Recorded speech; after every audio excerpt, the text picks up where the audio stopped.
Bonjour à tout le monde. On m'a dit de faire très court. Donc, monsieur le doyen de l'école de droit, monsieur le doyen de la faculté d'administration et de communication, monsieur le directeur de l'école doctorale, monsieur le directeur honoraire de l'école doctorale, mes chers collègues, mesdames et messieurs, mes chères étudiantes et chers étudiants, je devrais dire mes chers doctorants et chers doctorants, parce que certains d'entre vous sont encore étudiants, mais d'autres aujourd'hui ont fini. Donc c'est un grand plaisir pour moi de vous dire ces quelques mots aujourd'hui, en commençant bien sûr par les doctorantes et les doctorants que je félicite. C'est un grand jour pour vous et je sais que le doctorat est une épreuve vraiment, vraiment difficile. Et je peux vous dire, et le dire de manière très sincère, que c'est l'épreuve la plus difficile que j'ai eu à résoudre. Vous voyez, pourtant, j'ai été doyen, j'ai été vice-président d'université, je suis président aujourd'hui. Mais tout ça à côté du doctorat, je dirais, c'est une parenthèse, tellement le doctorat est difficile. Mais il est aussi valorisant. Il est vraiment très valorisant, parce que dès lors qu'on a passé cette étape-là, on a eu ce que j'appelle toujours être le diplôme le plus important de l'université. Il y a l'habilitation à diriger les recherches aussi, mais c'est autre chose. Le doctorat est vraiment le diplôme le plus important.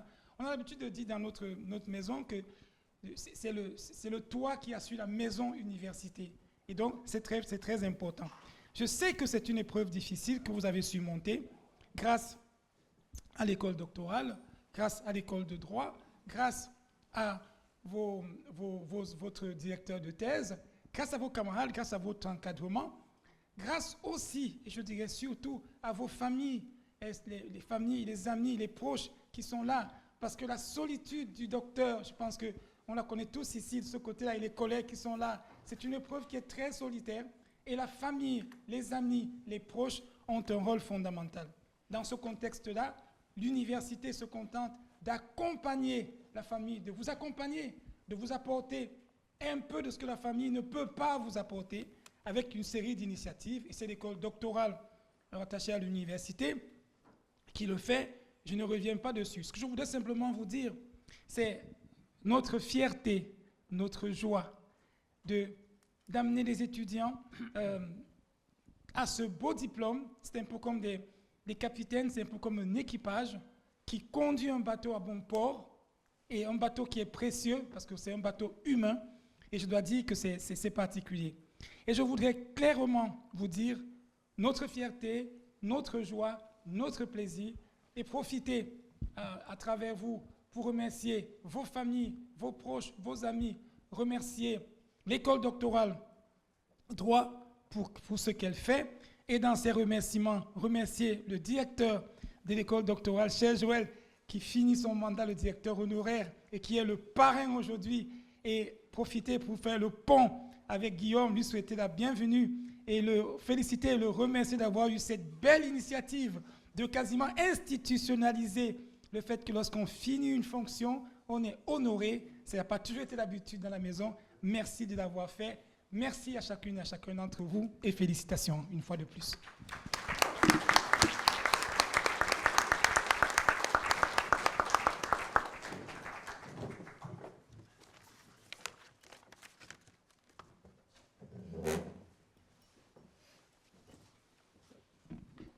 Monsieur le Président, Monsieur le Directeur de l'école doctorale, cher Joël, cher parrain de cette nouvelle promotion, chers toutes et tous, et puis surtout, chers docteurs. C'est avec un grand plaisir, évidemment, mais aussi une très grande fierté que je suis là pour dire quelques mots en introduction de cette nouvelle cérémonie de l'épitoge qu'a instituée, si je ne me trompe pas, Joël, il y a quelques années, et donc que perpétue désormais le nouveau directeur de l'école doctorale. Simplement, cette épitoge que vous allez recevoir dans un instant, ce n'est pas qu'un simple accessoire de plus. Elle témoigne par ses rangs d'épitoge, par ses rangs d'hermine, ou de simili-hermine, j'imagine aujourd'hui. Elle témoigne de la longueur, de l'exigence, du parcours que vous avez choisi il y a quelques années d'entrer dans le doctorat. Vous avez fait preuve durant ces années de rigueur, d'endurance, et puis surtout peut-être aussi de créativité, dans le travail que vous avez proposé, dans l'interprétation du droit, dans l'application du droit, dans le renouveau de ce qu'est le droit. Parce que d'une certaine manière, vous êtes le renouveau de l'université. Alors bien sûr, vos parcours, ils seront différents. Certains d'entre vous vont rester à l'université, peut-être pour de très longues années. D'autres iront peut-être dans des professions juridiques ou judiciaires, avocats, magistrats. D'autres en entreprise ou dans les administrations. Mais en ayant soutenu votre thèse de doctorat en droit, vous rentrez, que vous le vouliez ou non, dans une grande lignée des docteurs en droit et donc d'une certaine manière dans une grande famille du doctorat et des docteurs en droit. Et ça, je sais que parce que les années de doctorat, qui ont été plus ou moins faciles, plus ou moins éreintantes, vous ont marqué, je sais que jamais vous n'oublierez et que jamais vous n'oublierez le résultat, le docteur en droit, le doctorat en droit, qui est d'une certaine manière le plus haut grade universitaire qui est délivré en France, si on met de côté peut-être l'habilitation à diriger des recherches, mais qui est dans un autre registre. Alors maintenant, qu'est-ce qu'il me reste à vous souhaiter au début de cette cérémonie ? C'est que vous soyez, dans votre avenir professionnel, où que vous l'exerciez, les messagers du droit. Vous avez effectivement acquis, et pour beaucoup d'entre vous, vous l'avez aussi enseigné, vous avez acquis des connaissances phénoménales. Vous êtes sans doute aussi les meilleurs spécialistes de votre domaine aujourd'hui. Et désormais, vous revenez à quelque chose qui, nécessairement, sera un peu plus généraliste. Vous allez vous remettre, d'une manière ou d'une autre, dans l'enseignement ou ailleurs, dans une communauté un petit peu plus large. Mais vous serez marqué ad vitam aeternam par le fait d'être docteur en droit. Et de cela, nous en sommes bien sûr très fiers. Une petite pensée, évidemment, pour tous vos directeurs et directrices qui sont là, qui vous ont accompagné pendant ces années. Et c'est vrai que ce rôle-là, le président en a parlé, ce rôle-là, c'est un rôle évidemment aussi difficile, mais soyons-en certains, d'une grande richesse pour nous. C'est vrai qu'on n'est pas formé à être directeur ou directrice de thèse, jamais. On est formé à plein de choses, ou pas d'ailleurs, mais pas à celui-là. Et c'est vrai que ce cheminement qu'ils vous ont offert, et que j'ai eu la chance d'offrir à l'une de mes ex-doctorantes, désormais docteur, qui est Émilie et qui est là présente, c'est vrai que c'est aussi un chemin de vie important. On vit beaucoup avec son directeur, on échange beaucoup. Donc qu'ils en soient remerciés. Et je pense que leur présence, pour ceux d'entre eux qui ont pu être là ce soir, témoigne évidemment de l'importance qu'ils apportent à vous et au travail que vous avez effectué. Et puis quelques mots pour terminer, pour tous les proches qui vous ont soutenu, compris, parfois pas tout à fait compris, dans cette quête un peu étonnante du doctorat en droit. C'est vrai que souvent, au début, le doctorat en droit, ça a un certain confort. On reste à l'université, dans un milieu que l'on connaît, et puis petit à petit, ce confort s'efface. Et donc, les choses deviennent un peu plus difficiles. Merci à vous toutes et tous qui êtes encore là aujourd'hui, de les avoir soutenus pendant ces années-là, parce qu'il est bien évident que sans ce soutien-là, la thèse, c'est quasiment impossible. C'est un travail solitaire, mais c'est un travail solitaire qui mérite d'être soutenu, et votre présence témoigne que vous l'avez fait durant ces années. Il ne me reste plus qu'à terminer, enfin, en remerciant à la fois Joël Andrian, puisque finalement, toute votre génération a été celle de la direction de Joël, de s'être impliqué dans l'école doctorale, qui est là pour vous soutenir, pour vous apporter du savoir. Vous l'avez vécu pendant ces années-là également. Un grand merci aussi à Guillaume d'avoir accepté de continuer cette mission, parce que là aussi, bien évidemment, tout ça se reporte aussi sur les bonnes volontés des uns et des autres qui font fonctionner l'institution. Et un grand bravo à vous, vous êtes notre avenir, clairement, puisque c'est vous, ou en tout cas certains d'entre vous, qui seront amenés à nous succéder là où nous sommes, mais aussi dans les différentes administrations et entreprises. Donc bravo d'avoir choisi cette voie. Vous en êtes honorés à nouveau ce soir, après votre soutenance de thèse qui avait cet objectif aussi également. Bravo à vous. J'espère qu'il y a peut-être des émules, des plus jeunes dans cette assemblée qui suivront vos traces également. Je vous souhaite une très belle cérémonie à vous toutes et tous, ainsi qu'à vos familles.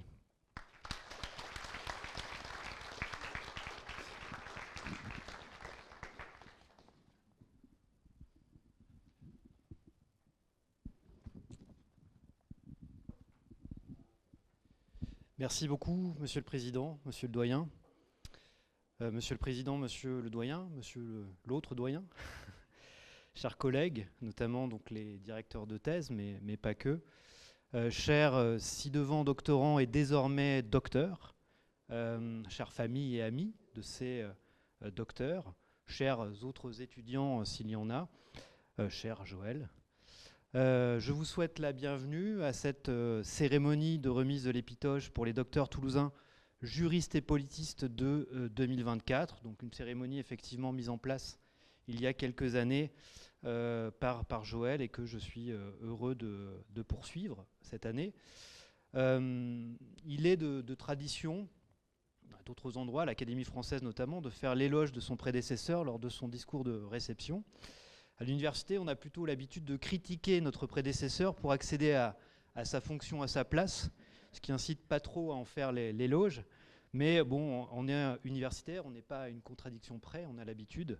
Et donc, on va faire preuve de complexité, comme on dit. Et je trouve dommage que celui qui a incarné une fonction pendant plusieurs années, en l'occurrence 10 ans, presque 10 ans, n'en soit pas remercié. Remercier au sens premier du terme, c'est-à-dire qu'on lui dise merci, et non pas qu'on le renvoie.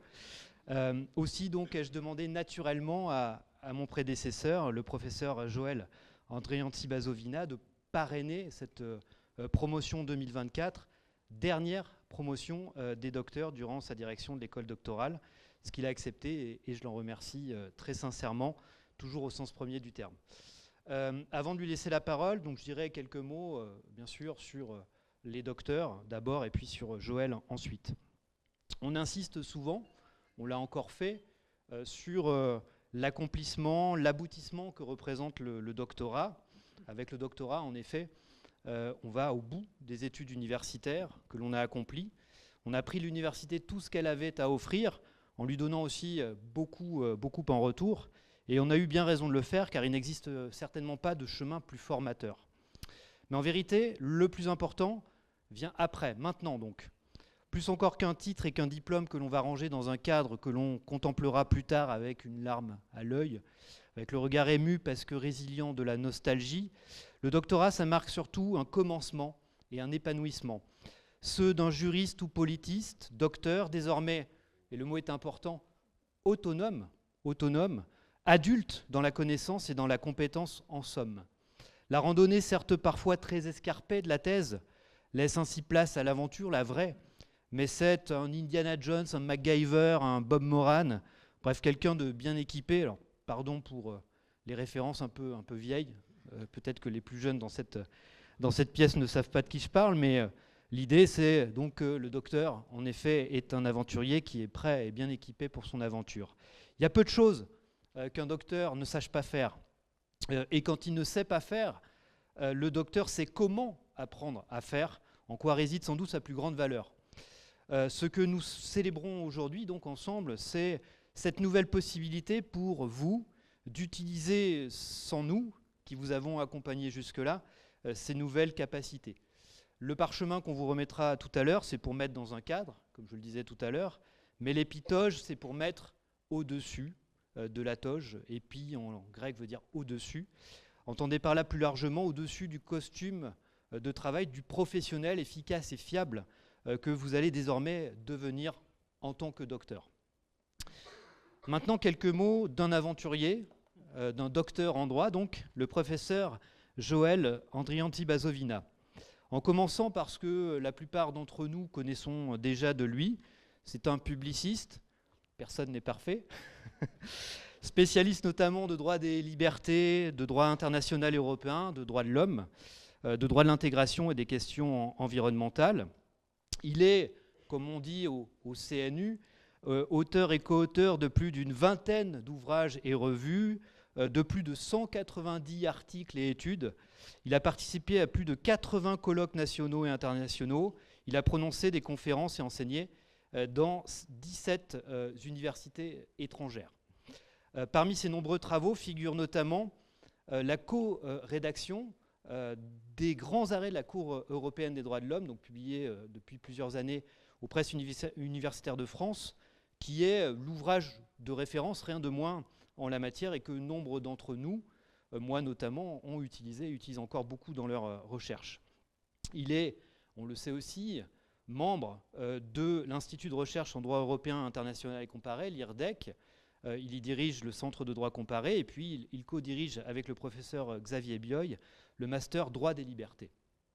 Au-delà de l'université Toulouse-Capitole, le professeur Andrian Di Basovina exerce aujourd'hui une fonction à l'HCERS, alors l'HCERS ou autre nom peut-être à venir, mais qui semble-t-il demeurera.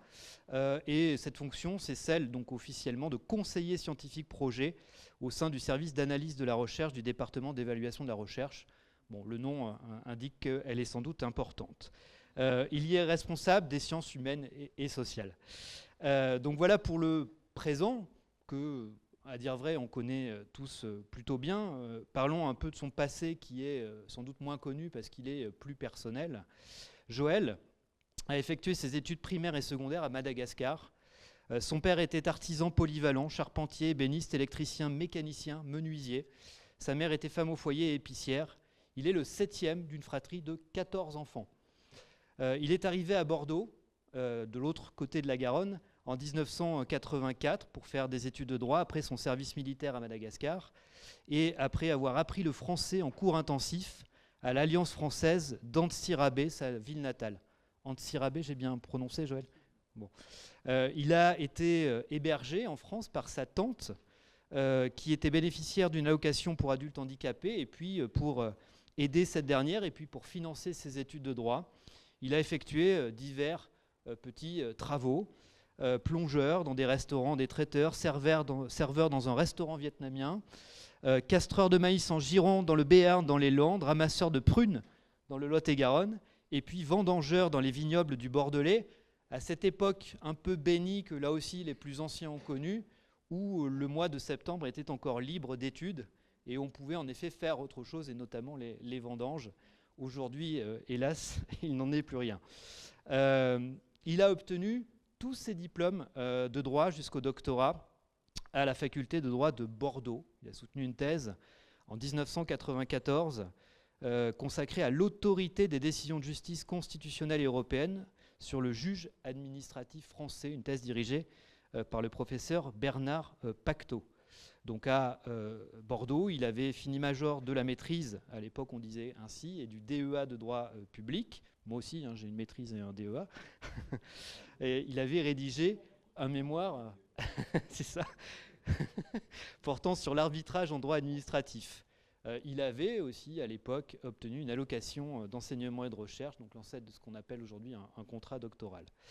Il a été recruté à la suite de sa thèse maître de conférence, en étant encore à l'époque de nationalité malgache, puis il a été naturalisé français.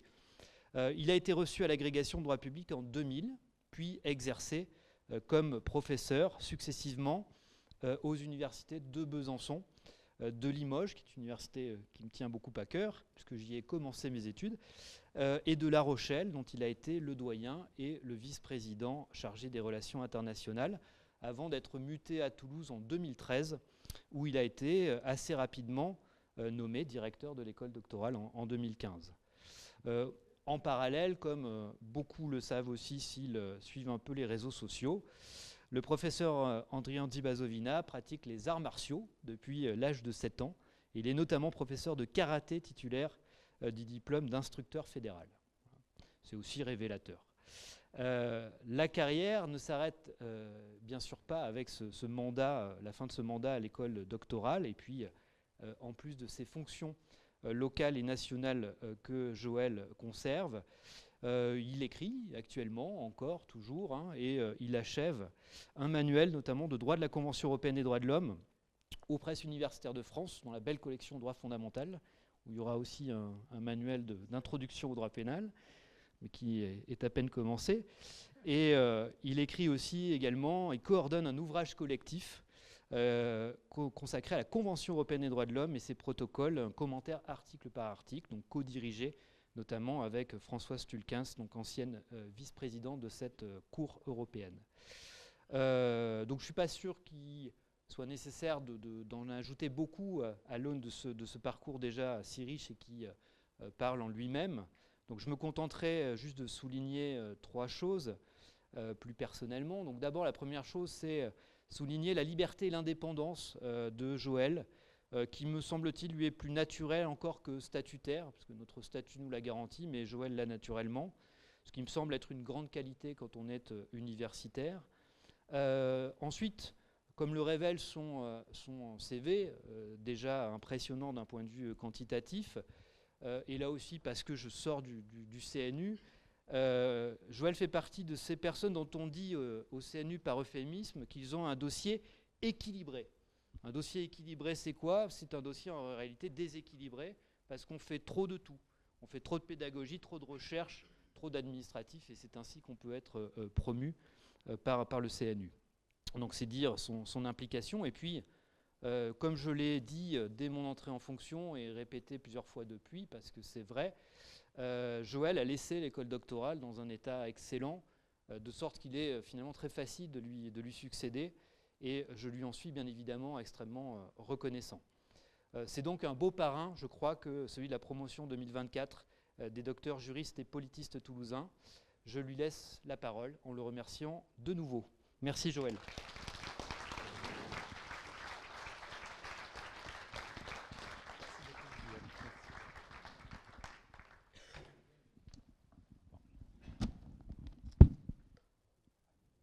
Monsieur le Président, Monsieur le Doyen, Monsieur le Directeur de l'école doctorale, Mesdames et Messieurs les directrices et directeurs de thèse présents et ailleurs, Mesdames et Messieurs les directeurs des centres de recherche qui s'appelleront dorénavant départements de l'unité de recherche de l'école de droit, Mesdames et Messieurs les docteurs 2024, Mesdames et Messieurs les doctorants, parce que j'en vois quelques-uns ici. Je suis très honoré et très sensible à cette invitation et surtout à ce parrainage, et c'est pour plusieurs raisons. La première est que vous avez bravé la tentation, la grande tentation, dès le mercredi du viaduc de l'Ascension.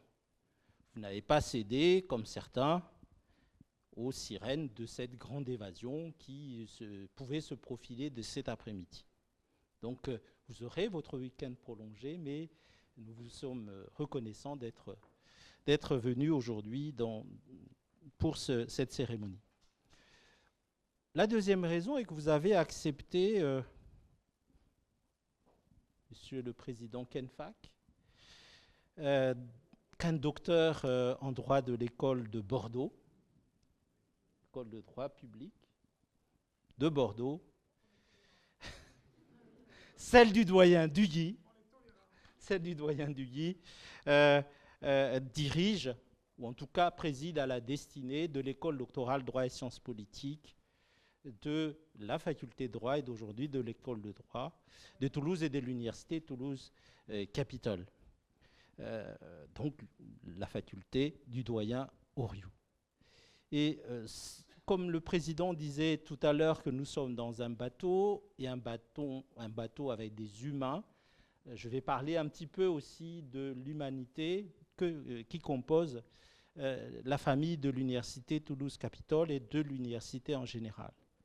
Peut-être avez-vous raison de m'avoir choisi, finalement, puisque l'école de droit public de Bordeaux a produit beaucoup de diaspora, donc une certaine fermeture, alors que la faculté de droit de Toulouse et l'université Toulouse-Capitole a su évoluer, s'ouvrir, se moderniser et devenir même aujourd'hui une école de droit, ou je devrais dire redevenir une école de droit dans l'appellation, puisque, comme vous le savez, par le décret du 21 septembre 1804, il y avait 12 écoles de droit qui avaient été créées en France à ce moment-là, et il y avait l'école de droit de Toulouse. Donc l'histoire est un perpétuel recommencement, et on est dans une autre phase de cette modernisation, et je suis très heureux d'y avoir contribué.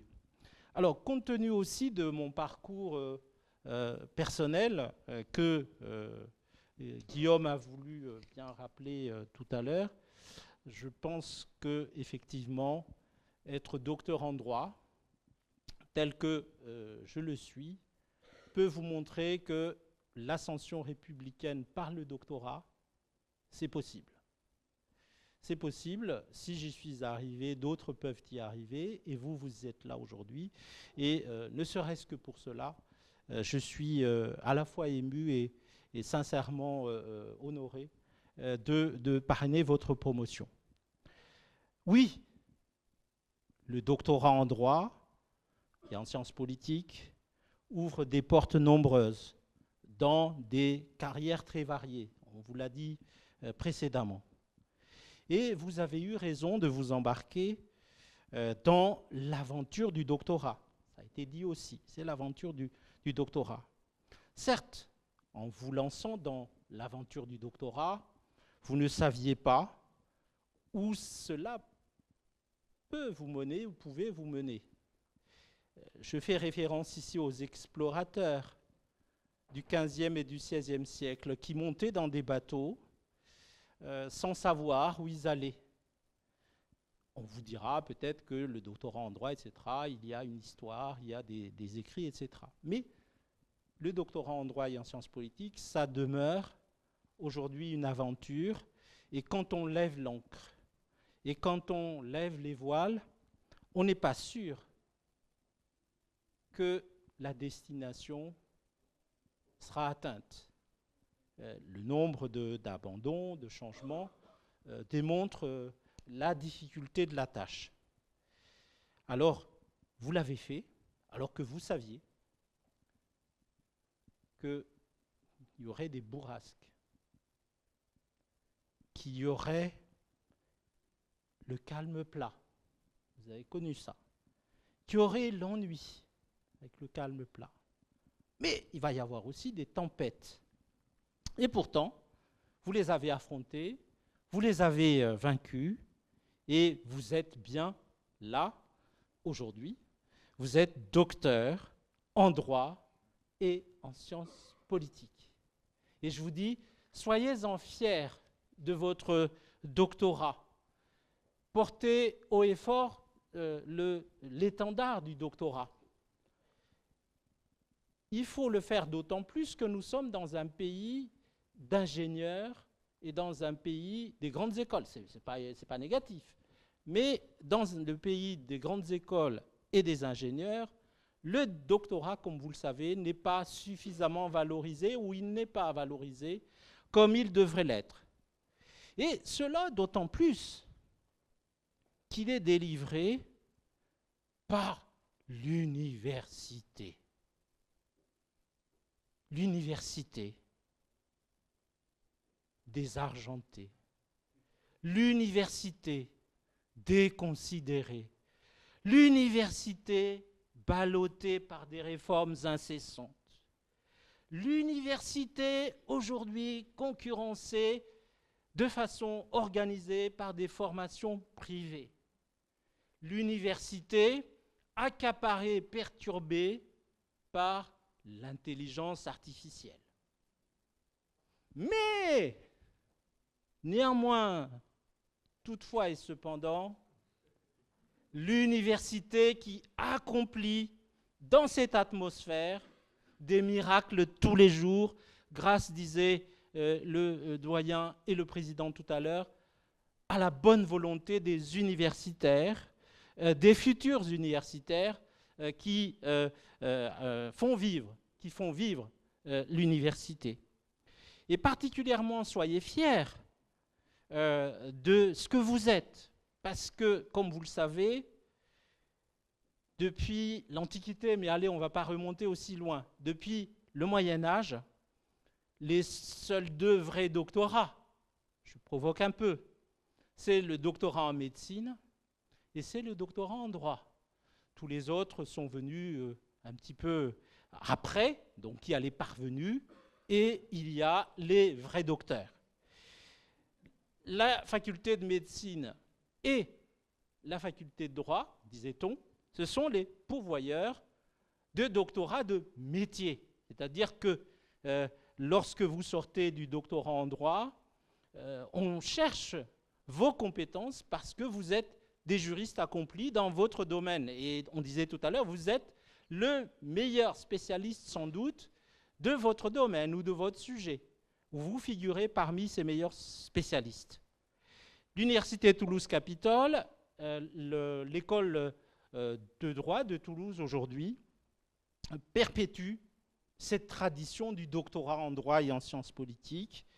Et on l'a dit tout à l'heure, le doctorat, c'est l'école de l'adaptation, c'est l'école de la curiosité, c'est l'école de la discipline, de la patience, de la persévérance, de la rigueur.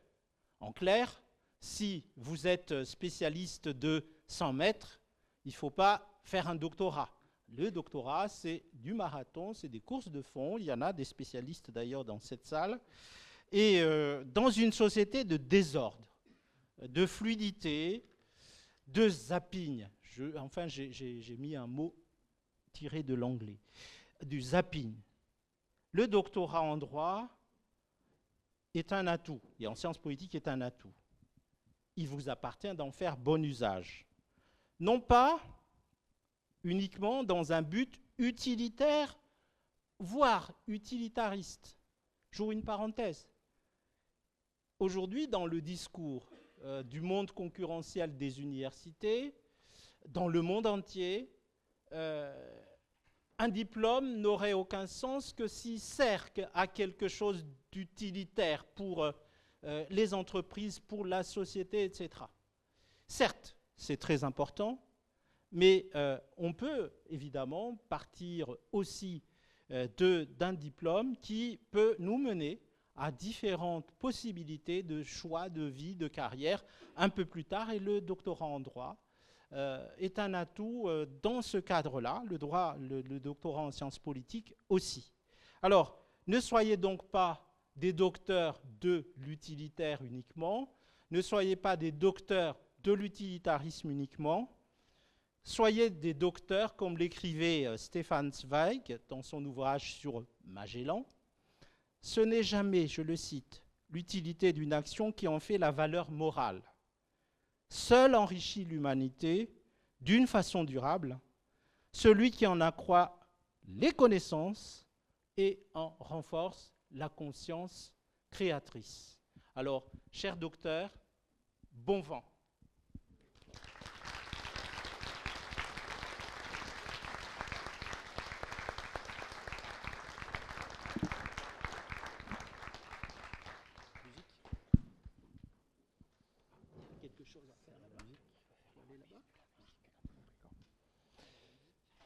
Alors, juste avant d'écouter un peu de musique, quelques présents, comme il est de tradition pour le parrain que voici. Alors, il y a des choses assez communes, mais il y a aussi un truc qui sert à rien, mais qui est symbolique, c'est ma thèse. Voilà.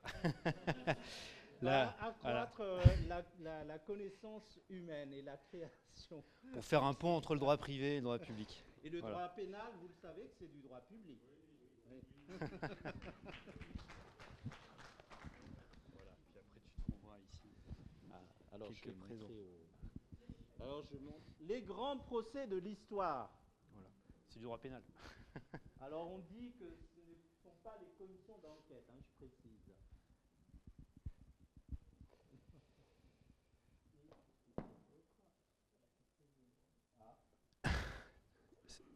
C'est les fameux goodies c'est nouveau ça, non? dont tout le monde rêve. Oui, ça se renouvelle constamment. Non, j'ai pas de cravate. Ouais, on verra après, on trouvera une cravate. Place à la musique. Merci beaucoup. Merci infiniment. Merci Joël.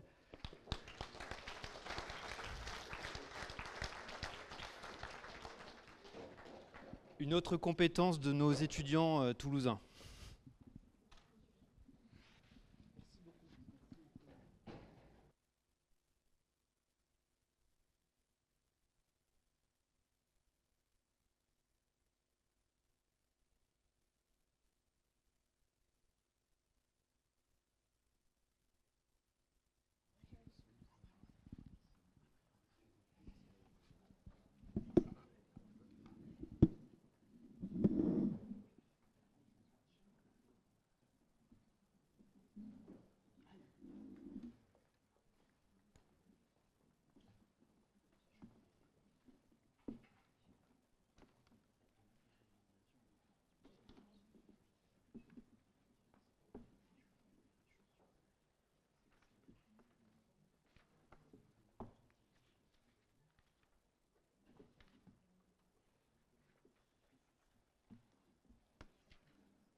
Merci beaucoup, c'était magnifique.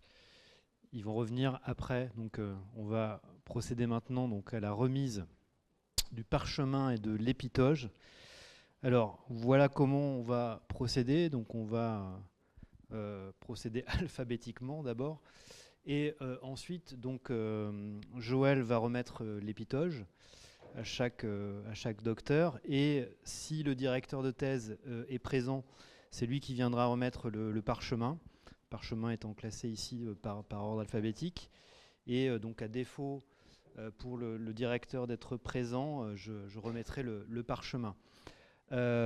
Ensuite, donc, on prendra à chaque fois donc, une photo à cet endroit-là, c'est ça, hein, donc, avec donc, les 3 personnes. Alors, j'appelle pour commencer Madame Rim Sarah Alouane, donc, qui a fait sa thèse sous la direction du professeur Sébastien Saunier sur la notion d'accommodement raisonnable en matière religieuse, études comparées entre la France et le Canada.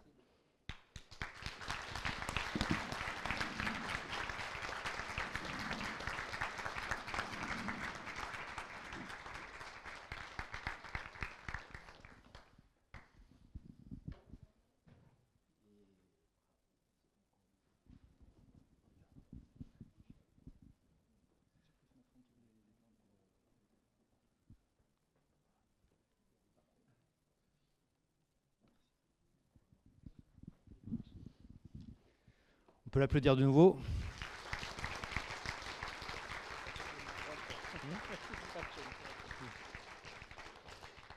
Alors j'appelle maintenant Madame Émilie Arnal, qui a fait sa thèse sous la direction du doyen Mathieu Poumared, sur le sujet contrat et déontologie professionnelle.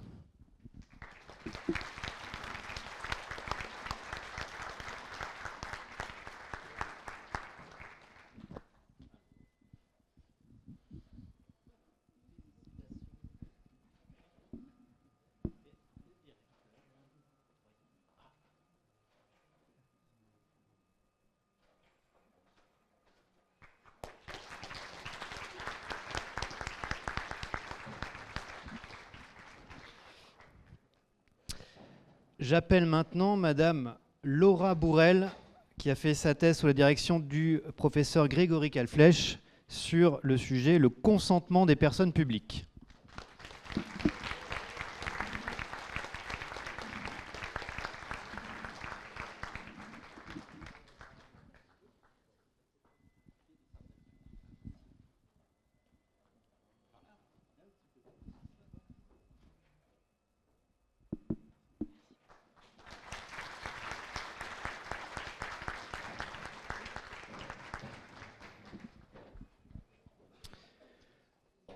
On reste en droit public avec monsieur Nicolas Bouillet, qui a fait sa thèse sous la direction du professeur Mathieu Carpentier sur le sujet le fait religieux et l'égalité en droit public français.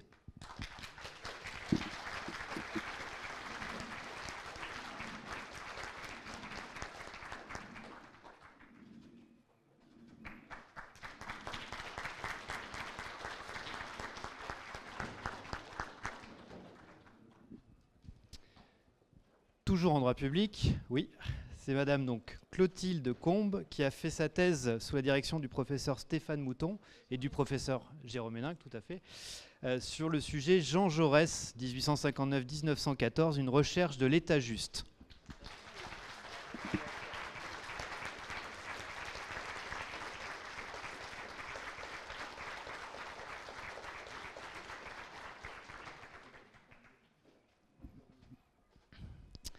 J'appelle ensuite monsieur Alain Diangui-Yala Lucia, qui a fait sa thèse sous la direction de monsieur Gilles Dederwerder sur le sujet transparence fiscale et intégration régionale, exemple de la région des Grands Lacs africains.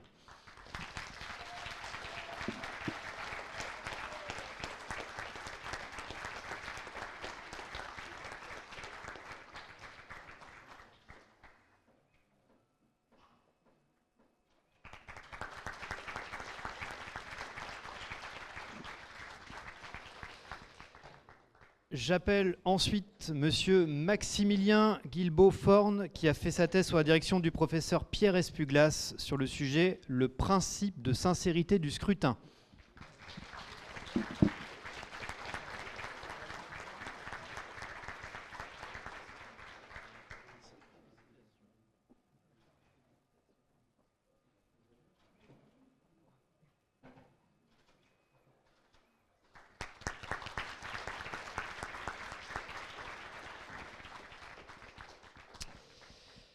J'appelle ensuite Monsieur Séverin Yen Nopir, qui a fait sa thèse sous la direction de Madame Marie-André Rakotovaini sur le sujet « Le maintien de l'entreprise et protection des créanciers dans le droit OHADA des procédures collectives internationales ».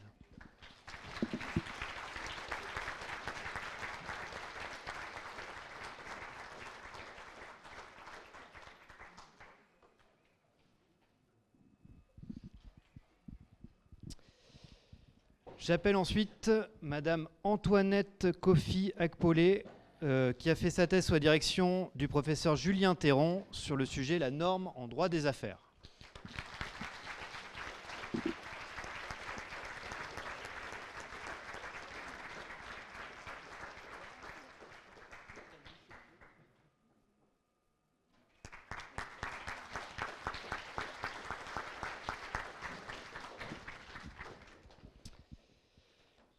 J'appelle Madame Émilie Montgaillard, qui a fait sa thèse sous la direction du professeur Corinne Mascala sur le sujet « Les transformations du droit à l'ère de l'intelligence artificielle, l'exemple du droit pénal ».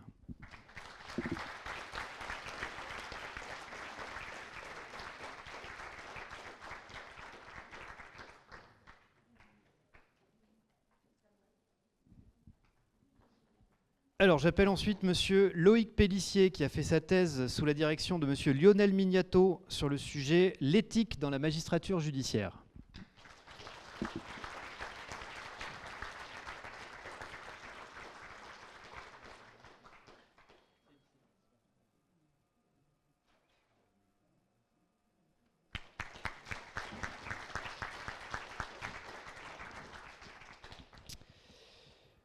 J'appelle ensuite Monsieur Ronan Ponce, qui a fait sa thèse sous la direction de Madame Jessica Hénard sur le sujet « La preuve en droit des systèmes d'intelligence artificielle ».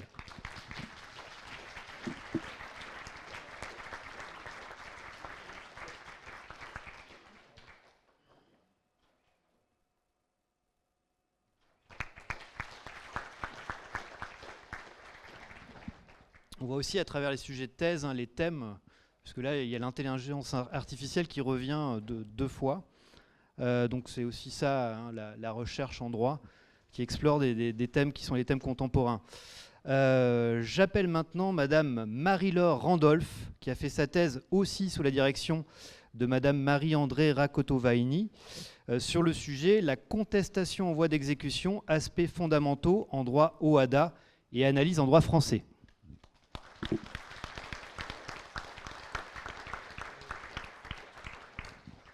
Mais elle n'est pas là, semble-t-il. Ensuite, j'appelle Monsieur Jean-Claude Renoux, qui a fait sa thèse sous la direction de Madame Anne Mandeville sur le sujet « La production de la politique militaire aéronautique de la France sous la 4e République ».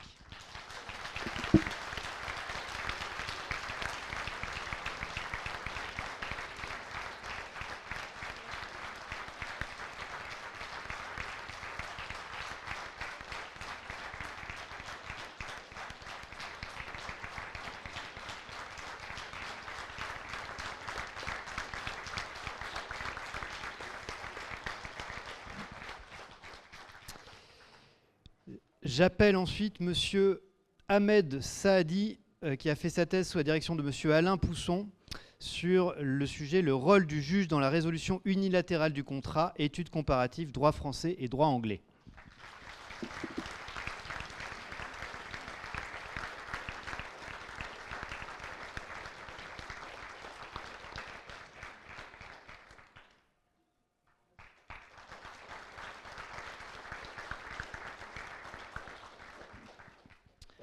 J'appelle ensuite Adèle Tourné, qui a fait sa thèse sous la direction de moi, sur le sujet « L'évolution de la peine de confiscation ».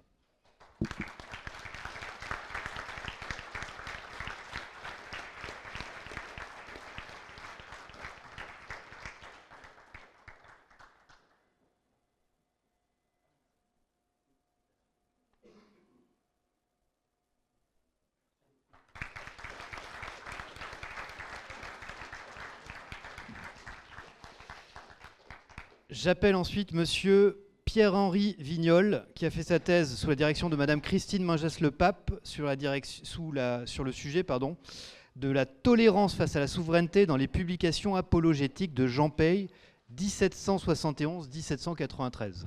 Voilà.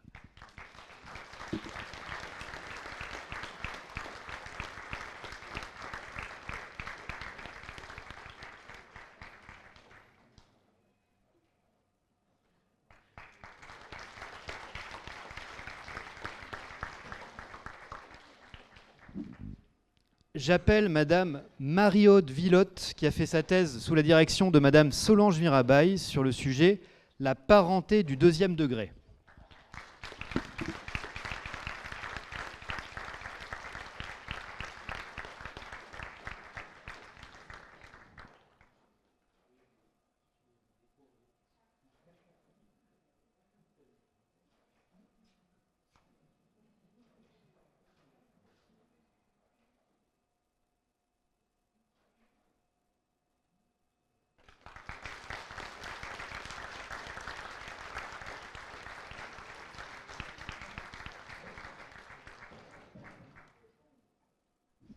Bien, donc ça fait 17 personnes sur les 24 docteurs de l'année dernière qui sont présentes. Alors, j'ai une pensée bien sûr pour les absents, et notamment Madame Yalda Sacre qui a fait sa thèse sous la direction de Yam Mouanes sur les minorités au Proche et au Moyen-Orient.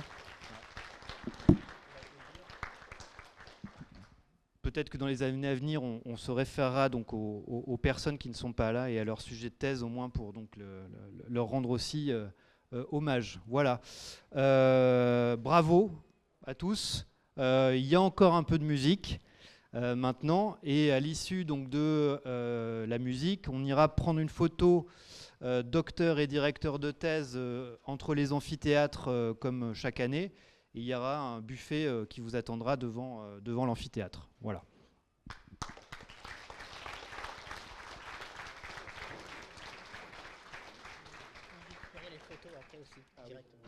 Oui, vous pourrez récupérer les photos qui viennent d'être prises directement ici, en sortant. Après la grande photo, parce que sinon on ne s'en sortira pas.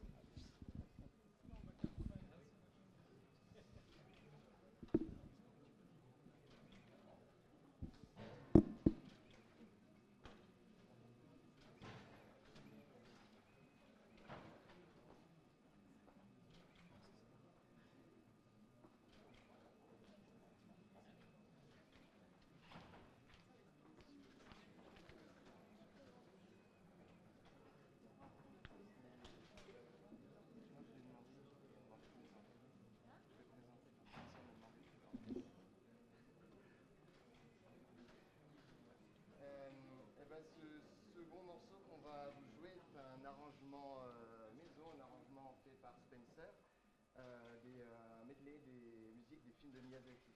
Alors moi je ne les ai pas regardés, donc je ne saurais pas vous dire les titres des films en question, mais voilà, c'est une inspiration.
Mille merci. Je pense qu'on est beaucoup à adorer Miyazaki ici, donc c'était merveilleux. Il reste donc la photo pour ceux qui y sont astreints. Et vous êtes libre ensuite de partir à l'aventure. Donc allons prendre la photo tout de suite. Et puis la soirée ensuite se poursuit devant un buffet juste à côté. Merci à tous. Merci.